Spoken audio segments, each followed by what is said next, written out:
As usual. Yeah, you like as usual.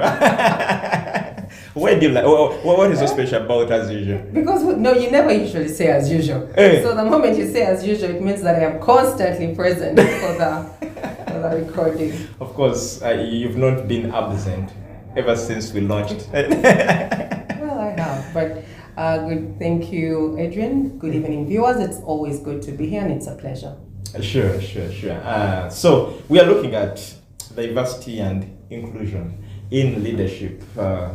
Just to start with the two words, diversity and inclusion.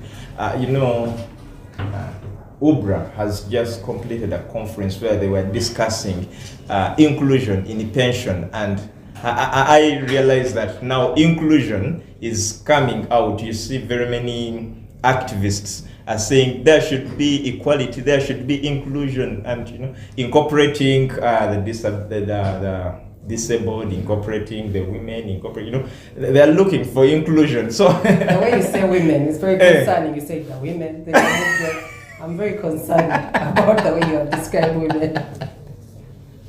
Wow.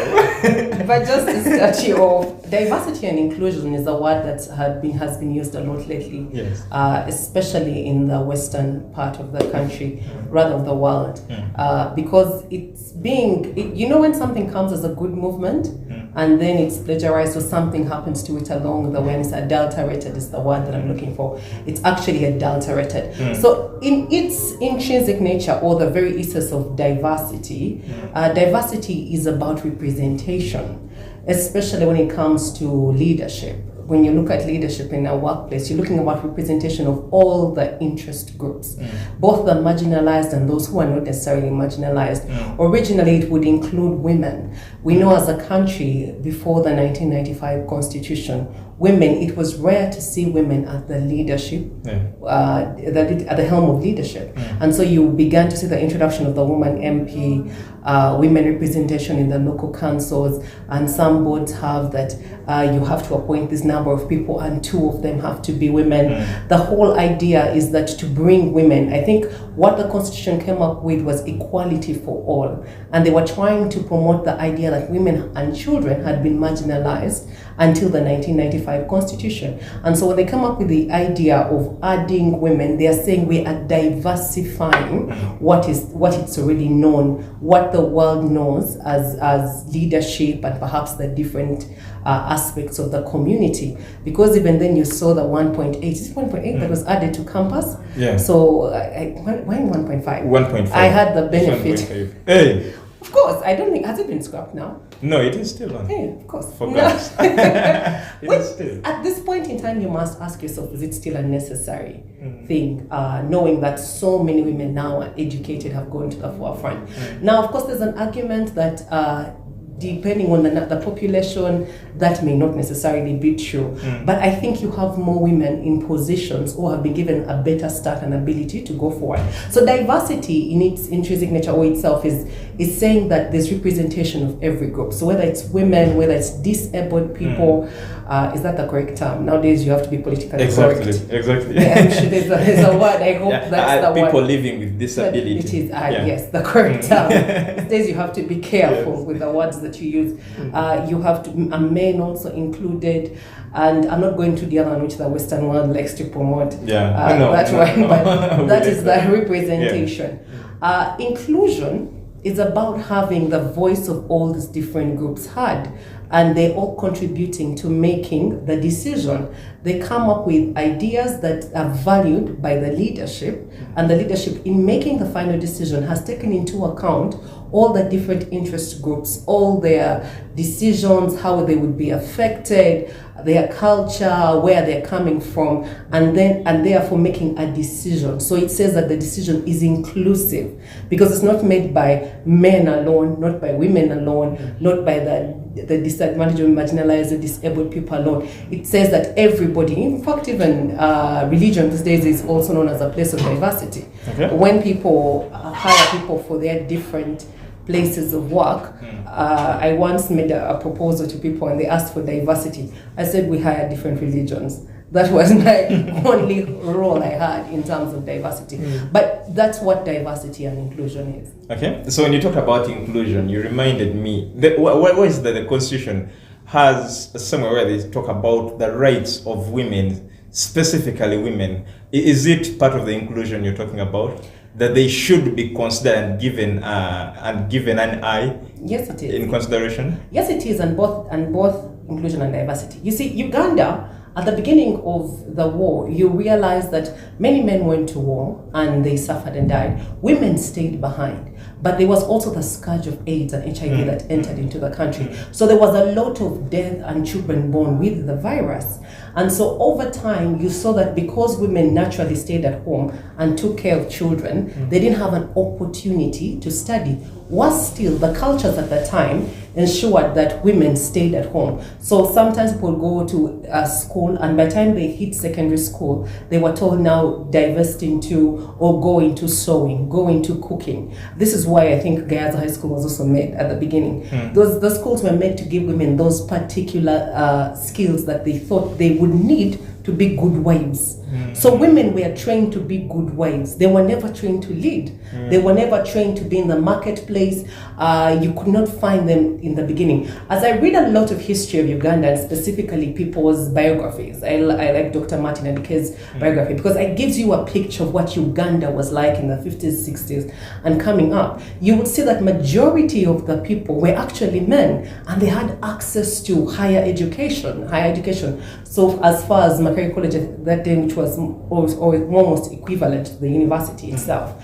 And so women did not necessarily rise to that culture, ensured that they did not rise home, how men treated women, also sure they did not rise, but also the way the laws were set up did not give preferential treatment to women. And so at the coming of the 1995 Constitution, the draftsmen or the Constituent Assembly at the time had to be very strategic in how they promoted women. And so you will see that there are things that were given to give, there are things such as giving them a better education, reason to study further than they had been, inclusion in the local councils, inclusion of the women member of parliament. I don't know if we have now outdone that particular role, but inclusion in so many places so that women had an opportunity to lead. If you got a woman's voice in the local council, in the parliament, in places of decision making, even boards, that would bring an idea. It's not just for the face of it and to say that it was diverse, but it brought a different sense to the table. So women could have a discussion and bring out ideas that men would not normally bring out. By the very fact that they are nurturers, they would give a spin to the decision in such a way that it catered for women. Let me give an example. Currently, you have a lot of corporate places, and you have many mothers who are the working force now. Let's say is somewhere between 35 and about maybe 45 or 50. Now that's about the childbearing age. And so in that childbearing age, people have to go to work. People have to give birth and then go back to work. And so with a law that provides about 3 months of maternity leave, you will find that by the time the baby is 3 months, they're not weaned. And the mother still has to go back to work. So you have in the private sector, most people negotiating and saying, can I work half day? Can I work from home? And the worst part is most women leave their jobs. Because taking care of the child suddenly becomes paramount. The child's sustenance and life depends on you. And so as a woman, you have the choice that a man doesn't. You have the choice. You have to make a choice that a man never has to make. Choices such as, should I take care of the child, take care of the home? Should I nurture my children? Should I continue with my career? And many times that decision is made harder by the workplace. And so when you have more women at the top, and I'll give credit to certain institutions now, they've introduced what you call the cradle, or places for women to nurse their children, places for women to be able to have their children as toddlers in the place, and also to have nannies look after them. Now imagine if I have to come to work and I drop the child there's a nurse, there's somebody to take care of them, there are playmates with them. I never have to call the maid back at home wondering, has the maid fled with my children? Am I going to put up a poster on social media saying last seen? You know, it's a child, you reduce that, and the mother has an ability to be more productive. So in the end, when you talk about inclusion and diversity for women, it's the idea behind the 1995 Constitution, that you give women a role in leadership, you give them a role, an ability to influence a policy in a place. Yes. And that has seen more women in the workforce retain their jobs, especially workplaces where they provide things that are suitable for a mother. And that things like, what do they call them? Insurance. Yeah. Every mother is grateful for an insurance policy that caters for everything. They know when I'm going to give birth, I'm not going to suffer. It's different from a woman down in the village who has to suffer because she has to ride a bicycle, if she gets one, to go to the nearest health center to give birth, and they may not have the equipment. But a workplace that gives things such as insurance allows for diversity, but also inclusion in decision making. Well, you've actually introduced us to our next talking point. We want to look at how an inclusive work environment looks like. I know you've slightly talked about it, but we can broadly now talk about it. That's a very wide topic, I say, because I don't know if there's one size fits all for this particular one, but what it generally looks like for people is the first thing you'll see is maybe in places where there is multiracial people working. So you'll find that there are people of every race, but not just in one department. The black people are for one department, and the white people are only heading, or the Caucasians are only heading the department. But people have an ability to grow into the system. So you will see where there is multiracial employment. Now it's not the same for Uganda, because we barely, it's minimal where you have multiracial environments. Majority of Uganda has black environments. Majority of them has black environments, apart from companies which have just entered into the market, or more likely than not NGOs that are international NGOs. But you will always find that dynamic. For the West, it's quite different. I got a call from a friend recently, and she works in a legal department in Britain, London, and she was saying she's the only black girl in an office of white, old British male. And because of that, she said, actually when I called her, she said, "You're lucky I have picked your phone." And I said, "Why?" She said, "If I was in office, I would never have picked your phone." And I said, "Why?" She said, "I work in a department. I'm the only woman, the only black woman, and the rest are older older white males in the office. And many times they say comments that come off as subtle, but they're actually a bit racist, or they are saying things to belittle you." And I thought about it after I had hung up the phone call. I said, did they hire her because of her value, or did they hire her just for diversity and for the look? Because sometimes, especially in those countries, it's just about the outlook. When you have a case, you would see in one of the recent famous cases, when you had the case, and it was a woman against the man, and everybody was bashing the man. What they did, which played to the public, is they got a woman to defend the man. Yeah. So when the woman defended the man, nobody is going to say male chauvinism or anything. It was a brilliant strategy, but all that is playing to the gallery, and it's good. I'm not taking away from the woman that she was brilliant, because for all intents and purposes, she was brilliant in her delivery, in how she questioned and how she kept control of the case. And that's something that she brought to the case. But trust me, I am sure there were men with the same caliber in the same office. But the office knew to put a man on that side. For a man to defend a man against a woman, it would be difficult to sell. So what you do in inclusion is have that diversity of races, genders, maybe religions, and all those people, disabled people who come together. Now, you may not stretch as much as having all of them, but some level of that is important. And so also the other aspect of what it really looks like is where you have decision making that's not made by the leader alone. So usually what the leader will do in a place that's diverse and inclusive is that he'll divest, or she will divest a bit of authority to a management level style. And so you'll have mid-management level making certain decisions. They don't always have to come back to the leader. You'll have also heads of departments who are perhaps mid-management making decisions down to the end. Even the gateman can make a decision whether to admit you or not to admit you. And that is inclusive, because you've seen that when you enter in premises, it says all rights reserved for management. Yes. Entry is reserved for management. The gateman can make the decision. I don't want you to enter. Now, unless you know somebody on the inside, you're probably going to stay on the outside. That is what it looks like to be inclusive, because he knows, I don't know if he's a she, or even God that she's, but there's a possibility that you have no choice but to respect the authority. Yes. So, an inclusive and diverse workplace looks like everybody has a docket where they make the decisions. It's not just about the leader. And it's not about order from above. Not about order from above. And usually you find the leader may even be absent on some days. They can come in 3 days, 2 days. Now that shows that that while the buck stops with the leader, in the end, the decision making is not just based on one person. And I think the third one for me is the culture of the place. The culture of the place also is very deciding in how, if it's diverse or inclusive.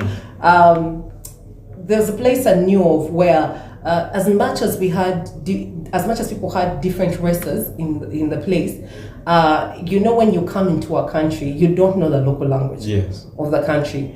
And so when you come into the country and you begin to work, we may take photos and all of us appear in the photo. But when it comes to interaction, people naturally default to their local language.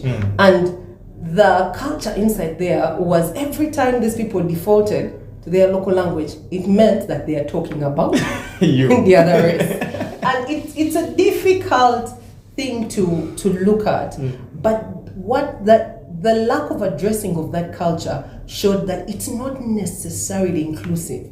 And because that divide was constantly there, people preferred their local language, and sometimes they were not necessarily talking about the other race. It's just that people are more comfortable expressing themselves in their local language. And when they did so, it meant that the other people were automatically offended. And because the leader never addressed it, or leaders never address it, you will see that what looks like diversity and inclusion is not actually there. So addressing things like that, even going across racial barriers, cultural barriers, is important, because culture in itself defines what diversity and inclusion looks like. Okay. Actually, when you talked about a language, you reminded me of a friend who told me, he shared with me a story and said, where I work from, we have people of very many languages, but at least there is one, a group that has the majority. So he says, when you complain over something, of course they'll listen to you and then they'll switch the language. Now when they switch the language, the moment, by the time they come back to speak English, you're the one now in wrong. So when you talked about that, you reminded me of that funny story. But we are looking at how now we can create this environment. As a leader, how can you create this environment that is diverse and inclusive? It starts with having a strategy at the beginning of year, and actually a strategy for the entire part of your what you call your workforce. So when you have a strategy, you have to build into that strategy what you want a diverse and inclusive work environment to look like. Now that will look like divesting power to various groups. Let the gateman make the decision on who enters. If somebody has a problem with it, then they can now reach out to somebody let the front desk person make decisions. Let the mid-management make decisions. Let it work all the way up so that everybody has some sense of power or autonomy. When people feel that they have that, they will feel like this workplace is inclusive. And so building it into your strategy is the most important thing. Now, how you also communicate that strategy to the people helps them understand what a diverse and inclusive environment looks like. The other aspect is to ensure that you have training for people to help them overcome what you call a subconscious bias. Do you know that each of us has a subconscious bias? Each of us has a subconscious bias. The way you introduced women, it's a subconscious bias. So there are people who never know that they feel a certain way towards a certain group of people until they finally lock heads.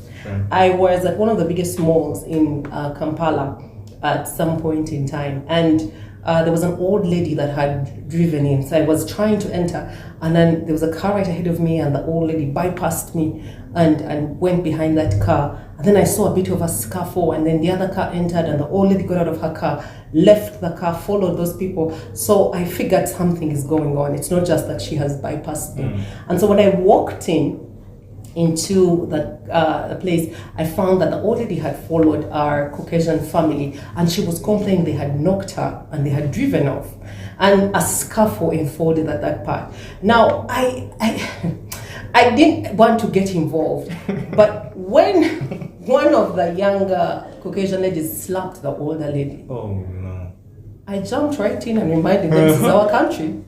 You don't get to do things like that. I said, you are visitors in our country. That is, you don't break the law because you can. You are not superior.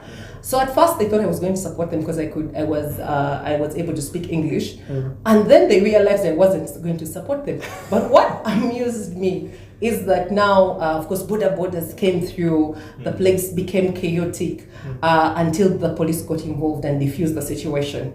And then we walked into a lift, and I found an Indian lady, of course. And so we were in the lift, and she was trying to ask what happened. And so I began to narrate to her what had happened, because I was the first person on site, so I knew what had happened. And then she said, how can they do that to people in our country? And I turned and looked at her, and I think my face explained everything that I was feeling at that moment.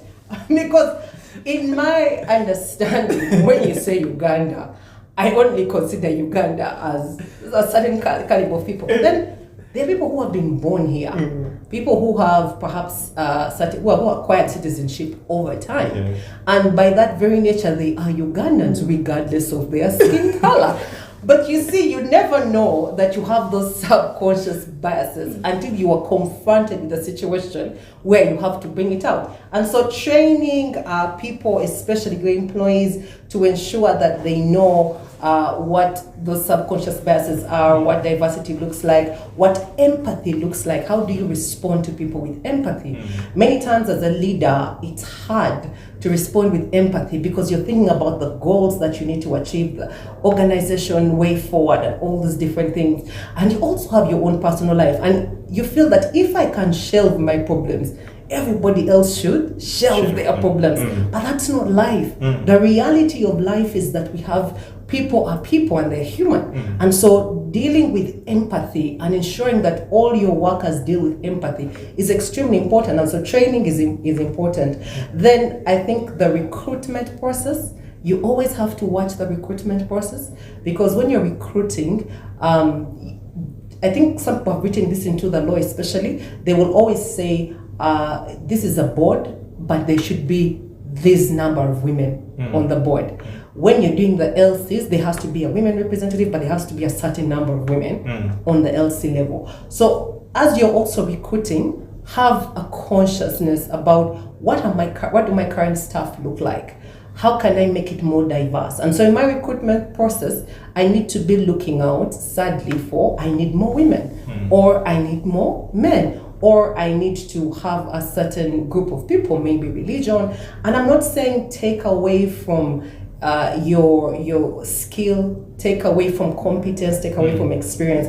I'm just saying be alive to it in the recruitment process. Similarly, also be alive to it in promotion. Now, many times women are going to be marginalized. I'm going to be killed for talking about women a lot. But because I'm a woman, I understand. Yes. Now, when it comes to promotion, and like I've spoken about the age bracket between 25 about to 45, which is probably the childbearing age for most women. Yes.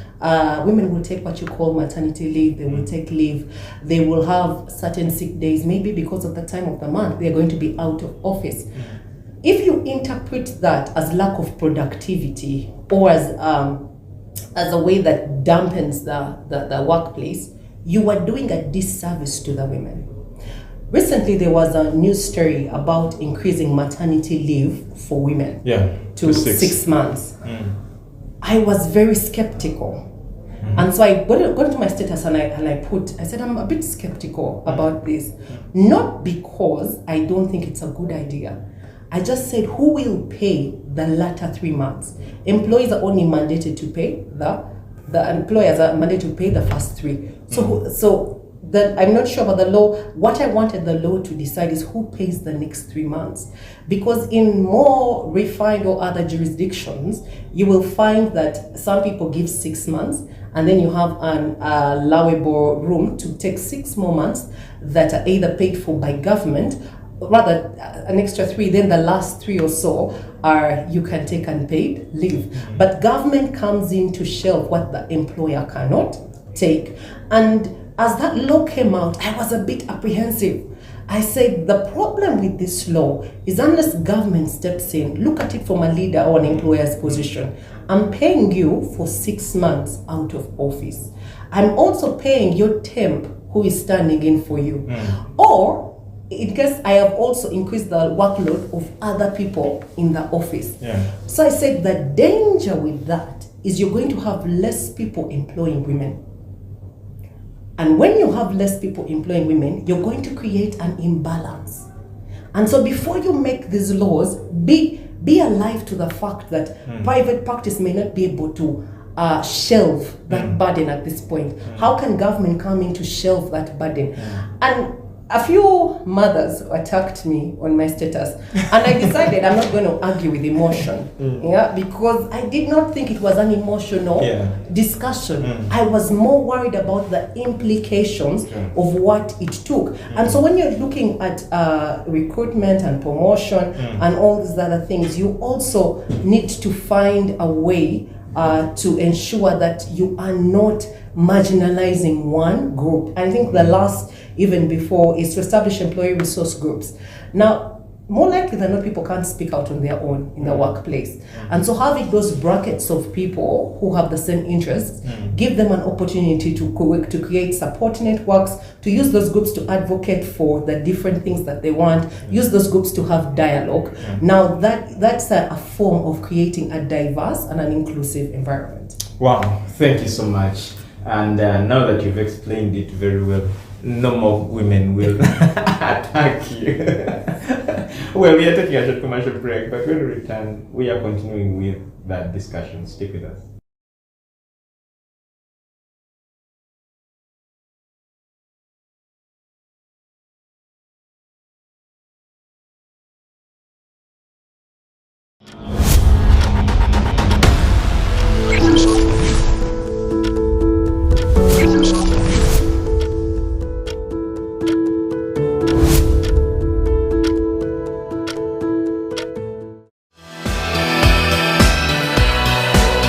This is Church of Uganda Family TV, enriching lives.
Family Hour, empowering families one episode at a time.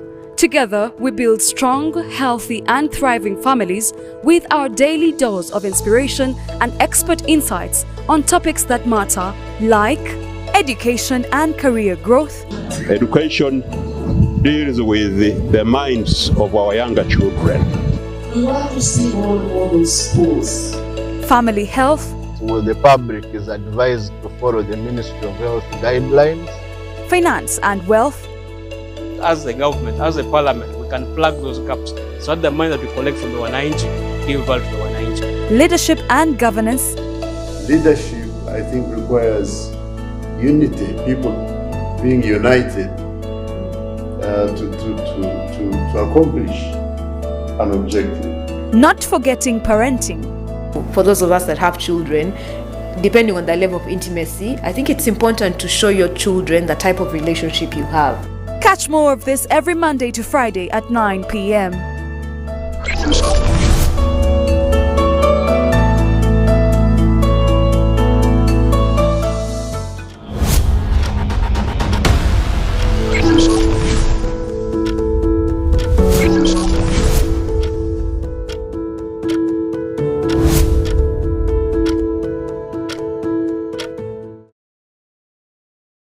Welcome back from the commercial break.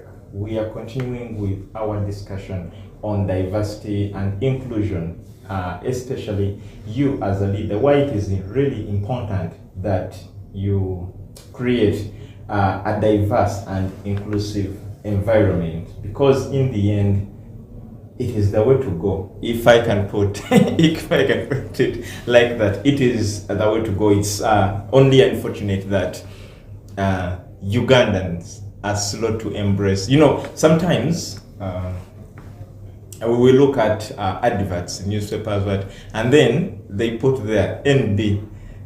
Women are encouraged to apply. But then, when you look at the short list, as long as you're not digging a pit latrine, you shall apply.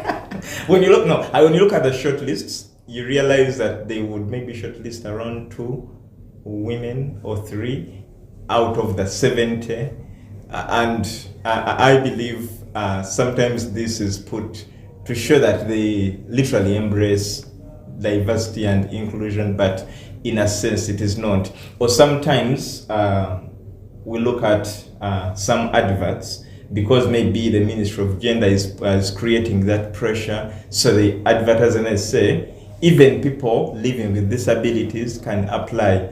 But then when you look at the workstation, it has no provision for accessibility to people living with disabilities. So sometimes you realize that all this is still theoretical in a sense, especially when it comes to Uganda. But how effectively can we promote equality at a workstation? I like what you say, because it's true that many times we put things down on paper, but also in the law, to ensure that there's diversity, there's inclusion for many people. The reality of it is that there are other factors that affect employment. As much as some people are forward-looking and want to be diverse in their employment, the truth is, when you come to weighing what you want as an employer, you're competing on the same level as a man. It's not, because it ceases to be about gender at that point. Because you're all coming in, you all have papers, you all have marks, but what sets you apart from the other person? Is it your ability to speak, your ability to persuade? Is it the money that you have asked for? Is it the way you presented yourself? All those things matter. In the end, the employer is looking for the best that they can get out of this person. So I think the theoretical part of it is not an indictment necessarily on the employment. It's really an indictment on the individuals. Many times, because you all have to put your best foot forward. Just because they put NB at the end and say women are encouraged to apply, does not mean you go in because they're going to pick 2 women. I think they give you a priority. No, they should not, actually. No, they should not. It's different where laws say you must have 2 women on the board. And even when they say you must have 2 women, you look for the best of the best. You don't look for anyone.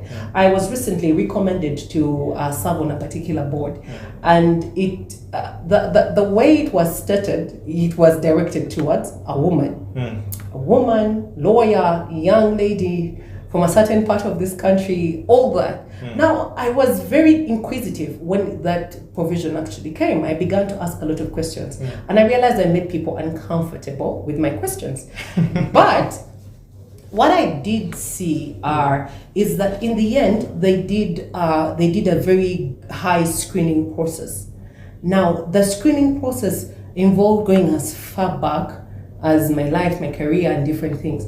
If I did not meet the mark, the other things did not matter. You see what I'm talking about? Yes. Because in the end, we are giving you a foot forward. But besides having that foot forward, we're giving you room to enter the door. But besides entering the door, earn the seat at the table. If you don't earn that seat at the table, no one is going to listen to you. Imagine employing, let's say, 2 people because they're supposed to be women, and you put them in the boardroom. They have no idea about the matter at hand. They have no idea about the different things. So it's important that the employer is also looking at skill. But how effectively do we promote this equality and inclusion that we're talking about? Yes. It goes back to the strategy.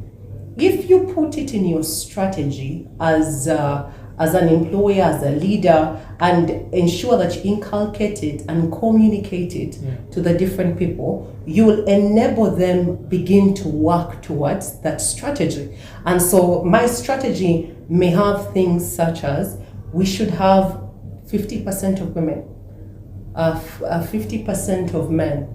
Among the 50%, maybe we should have 1% of disabled people. Maybe we should have this percentage of a certain group of people. So that's how you work it. Because when you review your strategy, media end of year, you begin to ask yourself, did we follow it in our recruitment process? Did we follow it in our promotion process? Now, that's why strategy becomes effective. The other one is communication, and especially communication with the outside world. Because it's one thing to communicate on the inside, but there's a way people perceive an environment. People will make comments about the entity or the community from an outside perspective. And that's why the story I gave you, where the woman lawyer or advocate had to defend the man, they are selling a narrative to the world that whatever this case is about, it may be about domestic violence, but if a woman supports a man, maybe the story isn't true, because women automatically should support women. But if I have a woman lawyer standing up for the man and saying, no, he was not the abuser, in fact, you were the abuser. Now that says a lot. So that communication and facade, or the picture that you give the outside world is important. The other way you can effectively do so is research. And that's something that our country needs to learn to do. We cannot benchmark or just on ourselves.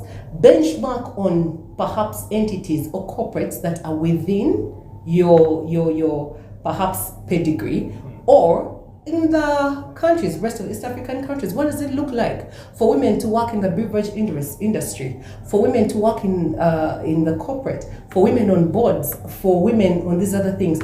Do your research and begin to put that into your strategy. The other one is to have an award system.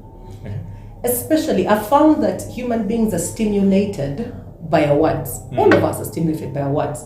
And so when you receive an award, you're more likely to follow through. When I did a presentation for a firm and they asked, what is your diversity level? We really looked for things to write in that presentation. But the next year, as we drafted the strategy, we had to think about what does diversity look like for this, because we wanted an award in diversity. People always award, I think right now the world awards a lot of diversity and inclusion. So as much as that's a way to get people to embrace it as much as possible. The most obvious is to hire a diverse team. When you hire a diverse team, people are more attracted to join your team. In fact, they will think you value diversity so much that they will be able to be attracted. When people come into a workplace, they are looking, how many women are there? How many men are there? How many, as anyone I can have a cohesion with, I can come to in case I have a problem, someone who understands what I'm going through. And so it's important to have a diverse team. Now, in that way, you're effectively promoting diversity and inclusion. Okay, thank you so much. So there is something you talked about letting everyone do their roles. And you gave an example of a gatekeeper. So you reminded me of a scenario that is going actually to lead us to the next talking point, where we hosted someone here. I should say someone big. Are you saying I'm not big? I put big in quotes.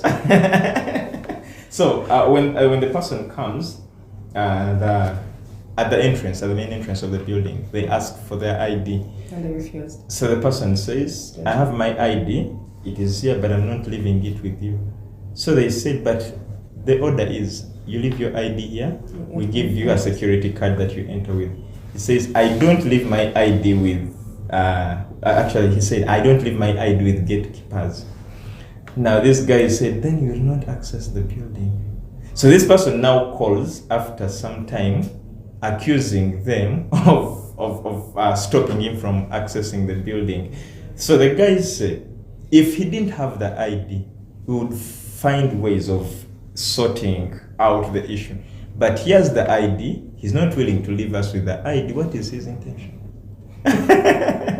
Now, when you talk about this, it brings about the issue now of inclusive communication.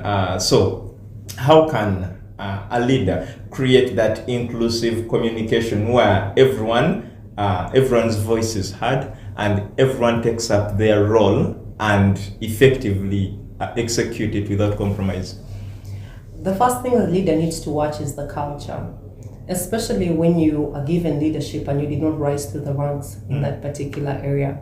You don't come in and start to impose what you think would be right. Because you probably have done your research as a leader, you know where theoretically the business is failing, the business is growing, and you have ideas. Because the reason they hired you is because you probably presented an innovative idea that they wanted to include in their system to grow their business. If you rush in with that idea and begin to implement it without regard to the culture or the people there, you are going to destroy even the little that was there. So for a leader to have inclusive communication is to study the culture, understand what makes people tick, what do they like, what are they about, what gets them to do their work, why do they come in at the time that they come in, how do they sit down to have a jovial moment, maybe at lunch or perhaps at a team building activity. And so when you begin to understand the culture of the place, you also invite them to the table. And you begin to incorporate from your idea, you get different bits of their culture, put it in your idea, and then you're able to sell something that's inclusive. Because no, people won't reject something if they know they contributed to it. Yeah. But if they know they did not contribute to it and they were stranded and you came and innovated your idea because you wanted it, more likely than not there will be pushback. Regardless of whether the people are good or not, there will be pushback. And so inclusive communication involves listening to people, learn their culture, consider a program that features their stories, experiences, their official communication, take from them and use it to build or shape your idea. The other aspect of inclusive communication is empathy. Without a doubt, everybody or the best leaders need to empathize with people, because people hear you more when they know you care about them. In fact, I think it was Maya Angelou that says, nobody cares what you know until they know that you care about them. When people understand that you truly care about them, they are willing at every moment to bend backwards, to lay down their life for you. And empathy involves understanding them, where they're coming from, why they cannot make it to work, why they did not meet the deadline if it's not consistent, why they were not able to perform the way that they performed. When people feel you are genuinely interested in them, they will be able to have an open door policy. So when you say, I have decided to my management style will be an open door policy. People will walk through that door because they know you're empathetic.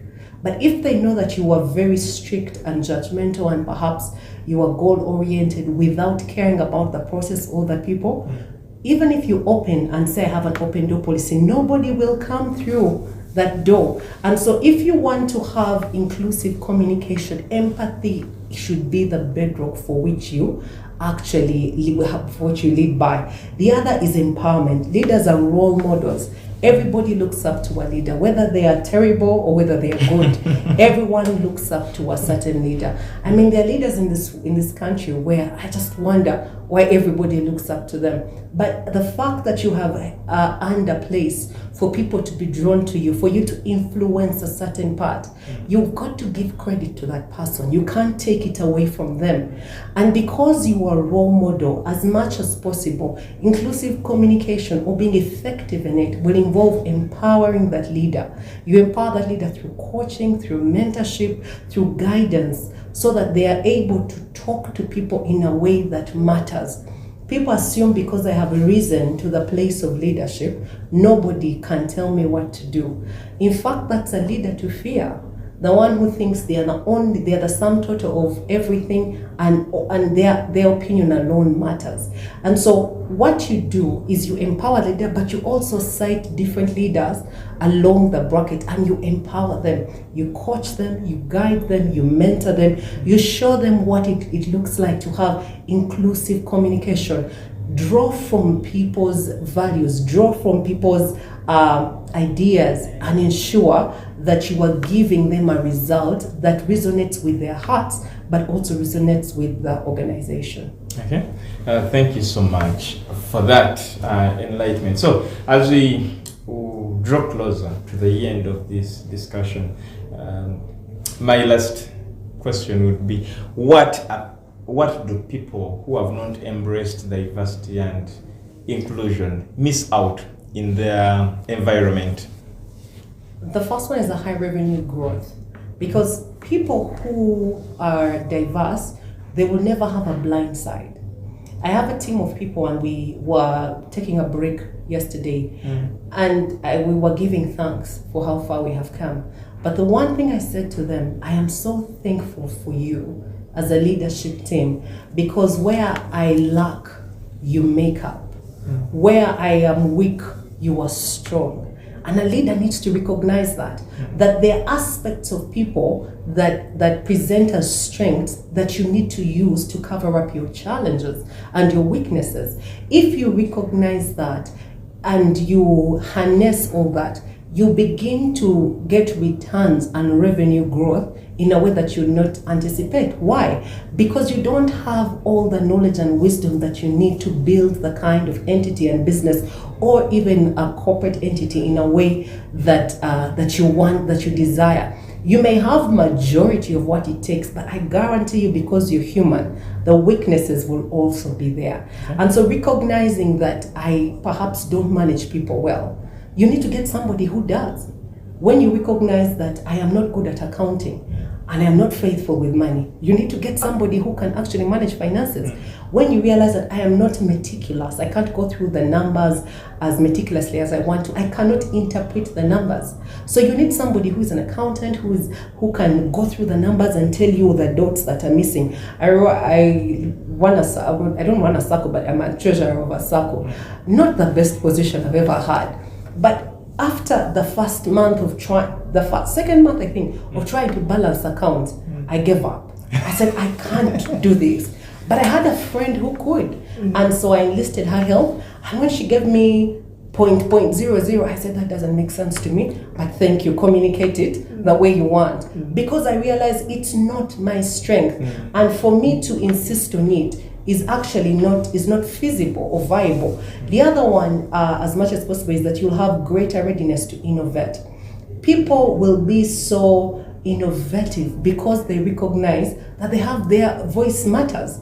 And so they will want to do something new, add something to the business, do something that has not been done before, because they believe they own the vision, but they also believe that their opinion matters to the leader. The other one is increased ability to recruit a diverse team of people. Now, like I said before, when you have a diverse team, more people will want to join that diverse team, because they'll say there's a black person, there's a white person, there is an Asian person, there is someone who would identify with me, a woman, there is a man. So all those attract people in a way that promotes your business. And research finally has shown that you have about 5.4 or about 6 times of high employee 6 out of 10 employee retention because you are diverse. Now, in a time where things are moving up and down and there's so much, everyone's looking for the next big thing, the grass is greener on the other side, retention is important for a leader because it helps you have continuity in the business. Now, it's important that you're retaining the best talent and the best people. But if people walk out every 1 to 3 years, you are starting again. Because remember, when people enter, you're training them, you're nurturing them, you're growing them. Now, when they reach the part of growth, they decide to exit. You are losing, because now another team that comes in, you have to train, you have to nurture, you have to grow. Then you empower. So if people never wait for the empowerment stage, it's because there's no sometimes it's because there's no diversity. Beyond, there is no way out of this place that shows promotion. It shows there's no diversity. So research has shown that about 6 out of 10 will stay in a place because it's diverse. Okay. Well, thank you so much for this insight. And I believe it is really very, very important that leaders embrace diversity and inclusion. What are your parting shots? Diversity and inclusion is a word that may have been adulterated, but it's something that we as leaders can never negate or turn away from. And so in employment, in looking for next leaders, in looking to promote a certain group of people, consider diversity, equality, and then inclusion. Because if you do so, you will grow your business in such a way that it will be enviable and will become the rival to more businesses than you can imagine. Thank you so much, Dana, and thank you so much, you, our viewer. It's we are coming to the end of this show, this particular episode of the Family Hour. Adrian Austin Nkalazi is my name. Now, today marks the end of the Nsenene month. Unfortunately, Nsenene came at the end of the month. I have not got any. Really? I have not. This week it has been miraculous everywhere in Kampala. I don't want to drive out of here and look for it. Sure. This week has been miraculous. Monday, we had all markets flooding with Nsenene, so we are grateful that much as it has come late, but people can enjoy Nsenene. But we are entering now into a month of Merry Christmas. So just in case you didn't know, tomorrow is December. So we wish you a happy new month. We meet again on Monday as we discuss education and career. I've worked with Brinko Ategeka, together with Linda Dina, who is the editor, and then Muhumuza in transmission. Good night, stay blessed.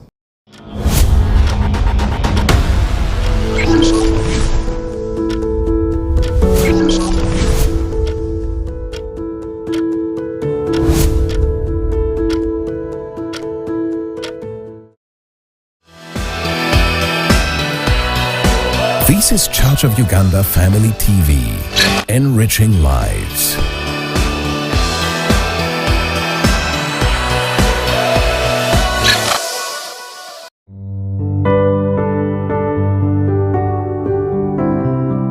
For God so loved the world that he gave his only Son, that whoever believes should not perish but have eternal life. Because once Christ warns about something, it calls for attention as believers. When God warns us about something, it means that we are susceptible to it. Finally, be strong in the Lord and in the strength of his might. Put on the whole armor of God, that you may be able to stand against the schemes of the devil.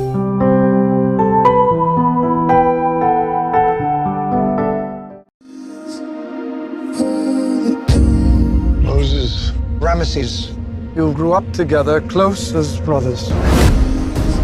Remember their prophecy. Samson, chosen by the living God.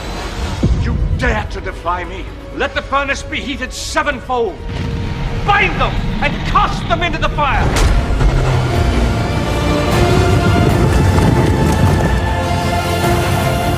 It begins